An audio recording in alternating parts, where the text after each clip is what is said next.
तो आगे सवाल हम देखेंगे, एक मैं अपने तरफ से आपको दे रहा हूँ कि प्रथम 5 विषम संख्याओं का योगफल क्या होगा। ठीक है, तो छोटा सा चीज़ हम पहले समझने की कोशिश करेंगे कि प्रथम 5 बोल रहा है यानी कि 10 तक की लगातार संख्याएं। ठीक है, 1 से लेकर 10 तक की संख्याएं के बीच में वो आए होंगे 5। ठीक, तो ये हमारा गिनती हो गया कुछ इस प्रकार से। इसके बीच में हमारी विषम संख्याएं कौन हो गई? 1 हो गई, 3 हो गई, 5 हो गई, 7 हो गई, 9 हो गई।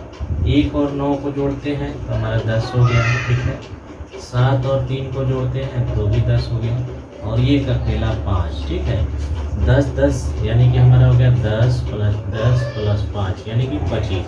ऐसे तो हमने लॉन्ग प्रोसेस करके समझाने के लिए आपको बताया कि ये विषम संख्याओं का योगफल कितना आ रहा है, 25 आ रहा है। लेकिन हम जब ट्रिक से इसको सॉल्व करेंगे तो प्रथम 5 यानी कि 5 ही लगातार आने वाली 5 विषम संख्याओं के लिए पूछ रहा है।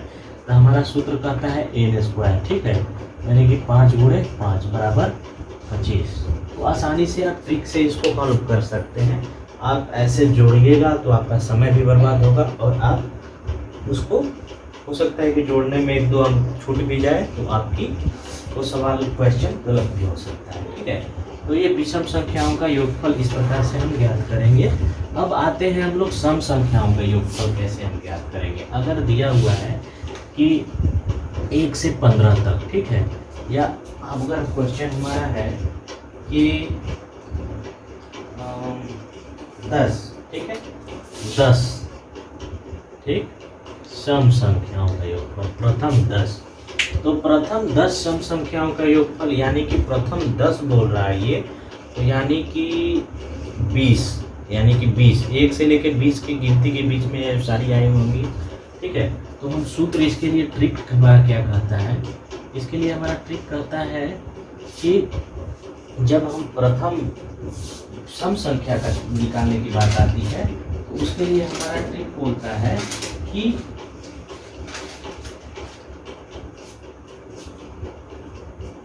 n × n + 1। ठीक है, बस यही बोलता है, यानी कि जितनी संख्याएं बोल रही हैं उसमें एक जोड़ दो और उससे गुणा कर दो। ठीक है, तो n × n + मतलब कि 10 बोल रहा है। कितने बोल रहा है? 10। तो 10 × 11 यानी कि 110। ये हमारा क्या होगा? प्रथम 10 संख्याओं का योगफल होगा। ठीक है, प्रथम 10 संख्याओं का योगफल होगा। एक छोटी सी ट्रिक से आपको समझाते हैं, छोटी सी उदाहरण देकर समझाते हैं। अगर आपको दिया हुआ है इस तरह से कि प्रथम 5, ठीक है, जैसे मैंने विषम संख्या के बारे में बताया, प्रथम 5 सम, ठीक है, प्रथम 5 सम संख्या के बाद गिनती लिखते हैं तो कुछ गिनती लिखिएगा। 1 2 3 4 5 6 7, सॉरी 6 छूट गया, 7 8 9 10। ठीक है, इसमें आप देखेंगे सम संख्याएं कौन सी है। ये हमारा 2 है, 4 है, 6 है और 8 है और 10 है। ठीक ना, जब हम जोड़ने की कोशिश करेंगे तो 2 और 8 को जोड़ते हैं तो ये हमारा 10 हो गया। ठीक है, 6 और 4 को जोड़ते हैं तो भी हमारा 10 हो गया। ठीक, ये हमारा 8 2 10, 6 4 10। ठीक है, अब बच गया ये बेचारा अकेले 10, यानी कि कितना हो गया? 10 + 10 + 10 यानी कि कितना हो गया? 30। ठीक है, हमारा क्या आंसर आया? 30 आंसर आया। लेकिन जब हम ट्रिक से बनाएंगे हम, ठीक है, तो हमारा क्या कहता है? n × n + 1। ठीक है, यही बोलता है हमारा ट्रिक, n × n + 1 कहता है। ठीक है, यानी कि 5 + 1 कितना हो जाएगा? 5 × 6 यानी कि 6 × 5 30। ठीक है, ये हमारा आंसर हो गया। ठीक, तो हम लोग आसानी से इस तरह से बना सकते हैं। ये हमारा सम संख्या विषम संख्या, लगातार सम संख्याओं का, लगातार विषम संख्याओं का निकालने का फॉर्मूला हुआ। ठीक है, तो अब भूलने वाली कोई बात नहीं है दोस्तों। अब आसानी से आप इस चीज़ को बना सकते हैं। तो एक बार मैं जो भी ट्रिक आज के क्लास में हुआ उसके बारे में जिक्र कर दे रहा हूँ। प्राकृत संख्याओं की बात करता हूँ तो प्राकृत संख्या n तक प्राकृत संख्या के लिए सूत्र क्या बोलता है? सूत्र बोलता है n तक प्राकृत संख्याओं के लिए बोलता है n into n plus 1/2, n पूर्ण संख्याओं के लिए क्या बोलता है n इंटू एन माइनस 1/2, ठीक है। n सम संख्या के लिए क्या बोलता है, सम संख्या के लिए n इंटू एन प्लस 1 बोलता है, ठीक है। विषम संख्या के लिए n विषम के लिए बोलता है n स्क्वायर, ठीक है। ये सभी क्या है, योगफल के लिए, ठीक है। ये सारे के सारे योगफल के लिए है, ठीक है। यानी कि n प्राकृत संख्याओं का योगफल तो n into n plus 1/2, n पूर्ण संख्याओं का योगफल तो n into n minus 1/2, n सम संख्याओं का योगफल तो n इंटू एन प्लस 1, ठीक है। n विषम संख्याओं का योगफल तो n स्क्वायर। तो ये हमारा फार्मूला था। आज के क्लास में हमने इतने फार्मूले और इतने सूत्रों से क्वेश्चन बनाना सीखा है, ठीक है। अब हम लोग कुछ क्वेश्चन की जो वैरायटी है उसको थोड़ा सा चेंज करते हैं और देखते हैं कि इसको कैसे बनाएं। क्वेश्चन है 16 से 25 तक के सभी संख्याओं का योगफल क्या होगा, ठीक है।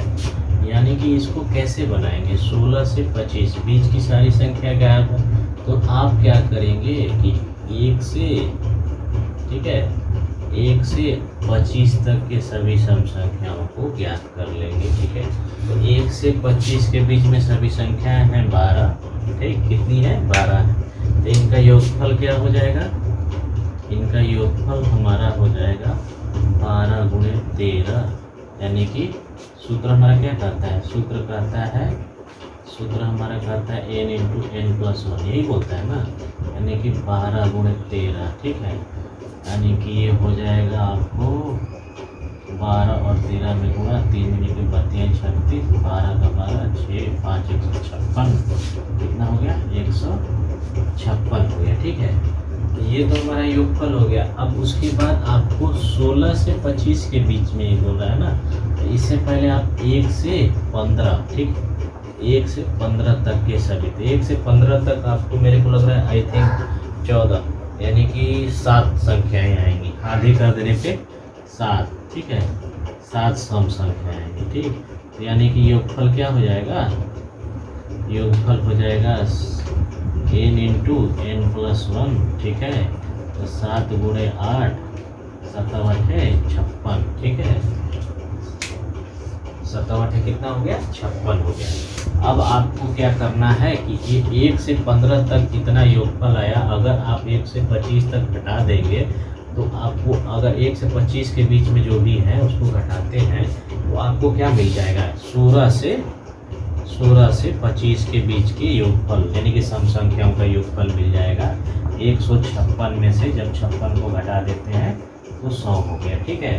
तो ये कितने थे और कितने के बीच में मिल जाएंगे, तो ये आपको 16 से 25 के बीच वाली संख्याएं मिल गई कि इतनी सारी सम संख्याएं जो होती हैं वो उनका योगफल 100 होता है, ठीक है। तो ये तो कुछ इस प्रकार से हम लोग बना दिए। अब विषम संख्या की बात आती है तो इसी प्रकार हम विषम संख्या वाली संख्या जैसे बना सकते हैं, जैसे 12 से 40 तक सभी विषम संख्या, ठीक है। अभी हम बता रहे हैं जैसे विषम संख्या, ठीक, विषम संख्या 12 से 40 तक, ठीक, 12 से 40 तक। तो 12 से 40 तक विषम संख्या, तो आप सबसे पहले 1 से 40 तक के विषम संख्या, 1 से 40 तक विषम संख्या आपको कितने मिलेंगे, तो 20 विषम संख्याओं की कितनी हो जाएगी 20, यानी कि योगफल क्या हो जाएगा आपका, योगफल, तो योगफल हमारा हो जाएगा n स्क्वायर, यानी कि 20 गुणे 20 यानी कि 400, ठीक है। ये 400 हो गया, ठीक। इसके बाद हम 1 से 11 तक, 12 को नहीं लेना है, ठीक है। 12 को जब ले लेंगे तो एक जो है विषम संख्या या सम संख्या जो भी है उसका अंतर आ जाएगा, ठीक है। तो 1 से 11 तक ले लीजिए या 12 तक नहीं लीजिए, ठीक। 1 से 11 तक कितने विषम संख्याएं हैं, ठीक है। तो 1 से 11 तक विषम संख्याएं आपको देखने पड़ेंगे। 1 से 10 के बीच में कितने होते हैं, तो 1 से 10 के बीच में होते हैं आपको 5 और 1 11, ये हो गया आपको टोटल 6 विषम संख्या। कितने विषम संख्याएं हैं? 1 से 6 विषम संख्या, ठीक है। या आप इसको ऐसे कर लें, इसको 12 कर लें तो 12 के बीच में आपको 6 विषम संख्या है, ठीक है। 6 विषम संख्या है, ठीक। तो अब इसका योगफल क्या हो जाएगा? इसका योगफल आपको क्या हो जाएगा? तो इसका योगफल हो जाएगा 6 गुणे 6 यानी कि 6 या 36, ठीक है। तो 36। अब इसको आप क्या करेंगे? तो 12 से 40 तक के विषम संख्याओं का योगफल क्या होगा? 12 से 40 तक के विषम संख्याओं का योगफल हो जाएगा। अब आपको 400 में 36 को घटा देंगे, ठीक है। 400 में क्या करेंगे? 36 को घटा देंगे, ठीक। तो हमारा 364 हो जाएगा, ठीक है। 364 ये हमारा आंसर हो गया, ठीक। यानी कि 12 से 40 तक के विषम संख्याओं का योगफल 12 से 40 तक के विषम संख्याओं का योगफल हमारा कितना हो जाएगा? 364 हो जाएगा। तो हम इस प्रकार से कुछ इस तरह के सवालों को हम बना सकते हैं बहुत ही आसानी से कि 1 से 25 तक के सभी प्रथम प्राकृत संख्याओं का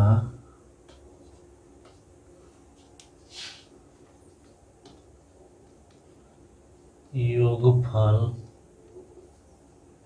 क्या होगा, ठीक है। यानी कि 1 से 25 तक के सभी प्रथम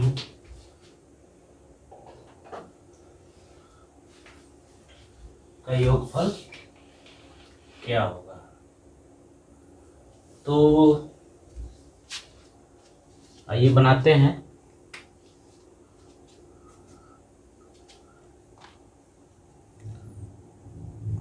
प्राकृत संख्याओं का योगफल कहता है, तो हमारा सूत्र क्या है प्राकृत संख्याओं के लिए? n इंटू n प्लस 1 बटा में 2, ठीक है। तो कितना? 25 बोल रहा है, तब 25 इंटू 25 प्लस 1 बटा में 2 यानी कि हो जाएगा 25 गुणे 26 बटा में 2 यानी कि 13 से ये कट गया, ठीक है। तो ये हो जाएगा 25 गुणे 13, ठीक। 25 गुणे 13, 1 से लेके 25 तक के सभी प्राकृत संख्याओं का क्या योगफल, ठीक। तो इसमें क्या होगा? कौन सा चीज होगा इसमें? आप गुणा करिए, ठीक है। तो जब गुणा करेंगे तो क्या प्राप्त होगा आपको? गुणा करने पे आप गुणा कर सकते हैं। 25 और 13 में गुणा करेंगे तो 25 3 75, 25 का 25, 5 7 5 12 के 2, 7 5 12 325, ठीक है। 325 ये हमारा क्या होगा? आंसर होगा, ठीक है। 1 से 25 तक के प्राकृत संख्याओं का योगफल क्या हो जाएगा? 325 हो जाएगा, ठीक। ये हम इस तरह से बना सकते हैं, ठीक ना। प्राकृत संख्याओं का योगफल हम लोग आसानी से ज्ञात कर सकते हैं, ठीक। अगला सवाल हमारा एक क्वेश्चन इसी प्रकार से दे रहा हूँ, ठीक है। क्वेश्चन कुछ इसी प्रकार से है जिसको आप लोग सॉल्व करिएगा खुद से। 1 से 40 तक का तो क्या हो जाएगा? 40 इंटू 40, ठीक। ये हो जाएगा हमारा 2 बार में, ठीक है। जब 2 बार में जाएगा तो हमको क्या प्राप्त हो जाएगा? 2 गुणे 20 बार में, ठीक है। तो यहाँ हो जाएगा 20 गुणे 41, ठीक है। 20 गुणे 41 होगा ना, तो 20 गुणे 41 हो जाएगा यानी कि 0 का 0, 2 का 2, 4 दूनी के 8 यानी कि 820 आंसर होगा आपका, ठीक है। यानी कि 1 से लेके 40 तक प्रथम प्राकृत संख्याओं का योगफल हमारा क्या हो जाएगा? 820 हो जाएगा, ठीक। ये हमारा 820 हो जाएगा, ठीक है। अब इसके बाद एक और क्वेश्चन इसी पे मैं बनाता हूँ आप लोगों को। ये तो प्राकृत संख्या हो गया, ठीक है। जब हम पूर्ण संख्या की बात करता है, ठीक है, प्रथम, ठीक, प्रथम पूर्ण संख्या, ठीक है। 1 से लेके 40 तक के प्रथम पूर्ण संख्याओं का योगफल क्या होगा? तो सिंपल है, इसके लिए हमारा पूर्ण संख्याओं के लिए होता है n-1/2, ये सूत्र है। ठीक है, योगफल जब निकालेंगे तो ये हो जाएगा। ठीक, यहाँ पे 40 जो बोल रहा है यानी कि n बराबर 40, n बराबर क्या है 40। ठीक है, तो बनाएंगे n बराबर हमारा 40 हो गया, तो योगफल हो जाएगा n इंटू n-1/2, यानी कि 40 गुणे, ठीक है, 39/2। ठीक है, इसको कटाएंगे तो ये हमारा 20 बार में जाएगा, यानी कि 20 गुणे 39 यानी कि 39, 20 गुणे 39 हो जाएगा। ठीक है, तो 0 का 0, 9 दूनी के 18 के 88 लगल 1 और 3 दूनी के 1 6 1 7। ठीक है, ये हो जाएगा 780। 780 हमारा आंसर होगा। 1 से 40 तक के सभी प्रथम पूर्ण संख्याओं का योगफल हो जाएगा। ठीक, अब आइए, ठीक है, 16, ठीक, 17, 18, 19 ... ठीक है, 40 तक का योगफल बराबर 1। अब यहाँ कंफ्यूजन हो गया कि प्रथम की बात करता है, लगातार की बात करता है, यहाँ तो 16 से स्टार्ट कर दिया, तो अब कैसे हम बनाएंगे। ठीक है, यहाँ थोड़ा कंफ्यूजन होगा आपके मन में कि आखिर हम किस तरह से इसको बनाएंगे। तो बहुत ही सिंपल है, कुछ नहीं करना है आपको। इसके लिए क्या करना है कि आपको 1 से 15 तक की सभी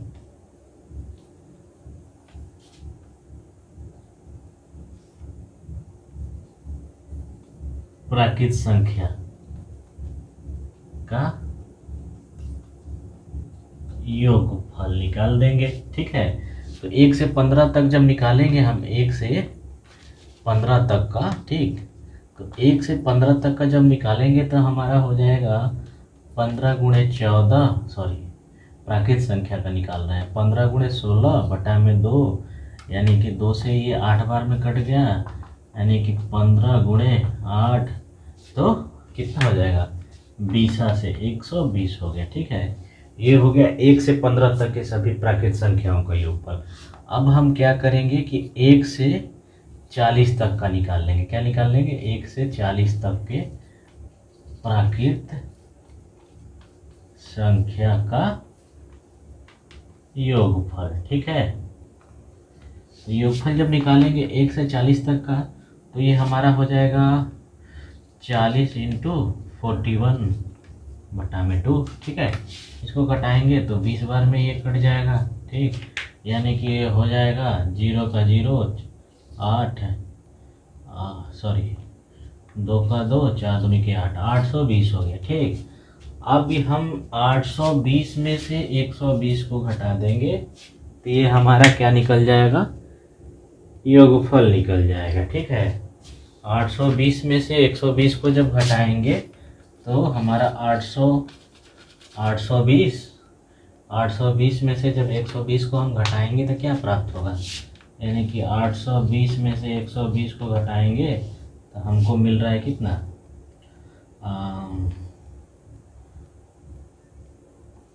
700। ठीक है, हमको 700 मिल गया, यानी कि इसका आंसर क्या होगा, 700 होगा। ठीक, तो अगला क्वेश्चन हमारा कुछ इस तरह से है, 1 से 20 तक के सभी अभाज्य संख्याओं का योगफल क्या हो। तो 1 से लेकर 20 तक सारी अभाज्य संख्याएं 1, 3, 5, 7, 11, 13, 19, 17, 19 है। ठीक है, इन सभी को हम लोग क्या करेंगे कि जोड़ देंगे। 11 में 19 को जोड़ेंगे तो 30 हो जाएगा, 17 और 13 को जोड़ेंगे तो ये भी 30 हो जाएगा, और यहाँ पे हो जाएगा, ये तीनों को जोड़ देंगे तो 10 हो जाएगा, अकेला 7 बच जाएगा, यानी कि 30, 30, 60, 60, 70, 60, 77। ठीक है, 30, 30, 60, 10, 70 प्लस 77। ठीक है, यानी कि 77 होगा। ठीक है, यानी कि एक तो संख्या और संख्या पत्ती से ये कुछ सवाल आज के डे 1 में आप लोगों को मिला। तो आप हमारे चैनल को सब्सक्राइब कर लें।